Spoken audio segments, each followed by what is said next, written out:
Land of the free and home of the brave. And I'm not even going to touch on the bravery issue. But freedom, does anyone want it? Does anyone know what it is?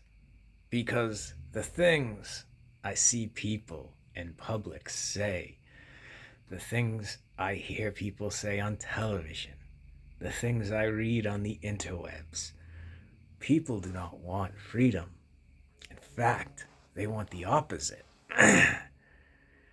Expressed in a very popular sentiment nowadays, I wish I could go back to childhood. I wish I could go back to my teenage years. Now, this is an idea that is repugnant to me because I was powerless in those years, and people were mean and vicious and did terrible things to me.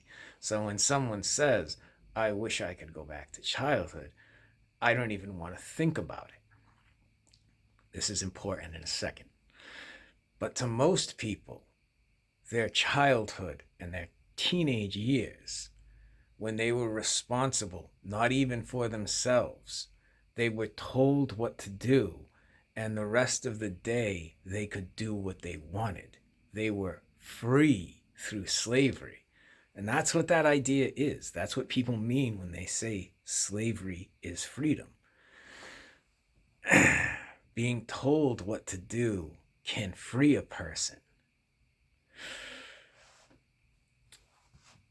They don't have to think about freedom. They don't have to think about what they're doing, why they're doing it, what the purpose is, who they're hurting, if they're hurting anyone, how that might happen, what direction their life is headed. They are told what to do and they obey. Freedom is something I was always obsessed with. It was very consequential to me. I've thought a lot about it, what it means to me. And the thing I would always say that I always found funny, how can I sit here preaching about freedom and then turn around and start laying down rules on people? They have to decide for themselves. They have to figure things out for themselves, suffer their own trials and tribulations to know what they want to do. I cannot decide for them. But in a relationship, the only one real relationship I've ever really been in of any length, the woman had control. I let her have control. I don't know how to be in a relationship. I don't know how to live in a suburban house. Like, I don't understand any of this shit. I'm feral. I'm a wild animal. I do what I want. But in this one way, I was fine with her being in charge. I was willing to subjugate my will to her in certain ways. Now, was there a sexual component to this? Perhaps. But nevertheless, she did have power over me. She had control. And I wonder if part of that is because I still actively view part of myself as a child. I don't know. That could have a lot to do with it. But so when people say, I want to go back to childhood, that doesn't make any sense to me. But perhaps because I still view part of myself as a child, I am fine with her being in charge of this relationship. Because in this relationship, I did not choose absolute freedom. And that is a very troubling thought to me. Most people aren't even going to think about it. They don't care. It doesn't. But to me, this is very consequential because in this one way, I did not choose absolute freedom. Now, most people don't want anything to do with freedom. And it has been my experience that Over 99% of people don't want anything to do with freedom. The vast majority of people want to be told what to do, which makes my view of things, where how can I preach about freedom and turn around and start laying down rules, wrong. People want the rules. People want to be told what to do. People do not want, well, people want to hear about freedom, want to be told that they're free, but they don't actually want freedom. They want the aesthetic of it. Like what belief is to most people on the internet, it is an aesthetic. I am a socialist. I am a conservative. I am a monarchist. I am a whateverist.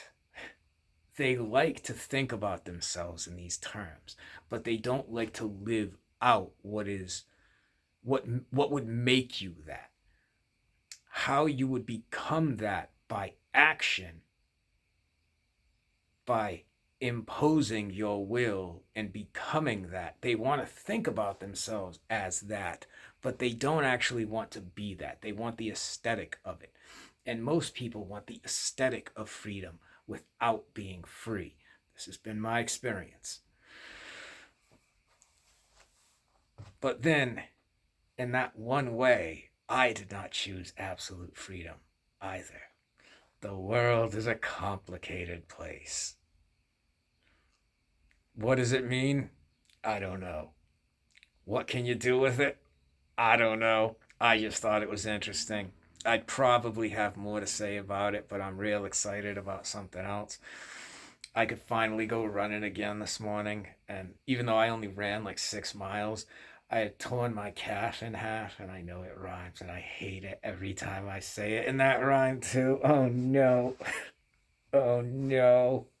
But I could finally go running again, and it's been like 3 months, and I tore my right calf in half, and I couldn't go running. Every time I went running, it just got worse, and so I couldn't run for like 3 months. And last time I went running like a month and a half ago, after the first step of the third mile, I felt it tear again. And like it's one of those things. If you've ever felt a muscle or a tendon, a tear, or broken a bone, like you hear it resonate up through your whole body. And I heard the I was like, ooh, and I felt the sharp pain and my leg collapsed. And like after that, my right leg was almost like a peg leg. Like I can put weight on it only if it's like completely straight, and then I gotta kind of just walk with the left leg, kind of like pirate. But anyway, my mind is very excited about that and the fact that I can go running again. So I'd probably have more to say on the intricacies of what freedom is and how to impose it on your life. But I'm very excited about that. And I have stuff to do in about 10 minutes, so I have to go. Anyway, it's something to think about. Take it for what it's worth, I guess.